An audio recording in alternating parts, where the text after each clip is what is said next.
People are seriously hurt after flames ripped through a building in the city's back of the yards neighborhood. We know both victims were taken to Stroger Hospital. Right now, let's get to CBS 2's Darius Johnson live at the scene. And Darius, good morning. What can you tell us what's happening right now? Ryan and Mugo, this is still a developing situation right now this morning. I can tell you within the last 15 or 20 minutes, some of those fire crews started to walk out of the building as they started to finish a lot of those cleanup efforts. But if you take a look behind me right now, those people who you see in the street right there behind the police cruiser, those are people who live inside this building. Many of those people saying that they rushed outside when this fire started. And if you take a look, you can see a lot of that damage on the east side of the building that is severe. Take a look at some of this video. You can see as flames ripped through this multi-unit apartment building at 47th and Wolcott overnight.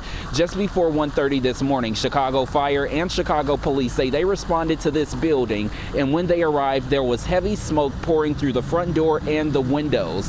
Firefighters rushed inside in an effort to tackle the flames, and on the second floor, you can see where flames began to trickle up the building as heavy smoke continued to billow from above.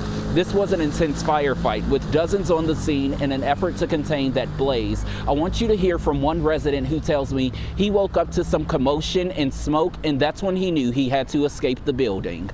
While I was asleep, I woke up to a commotion around between 1 and 1:30. I wasn't sure what was going on outside until I looked out, and flames just kind of came out of the window, and I got whatever I could and got out of there.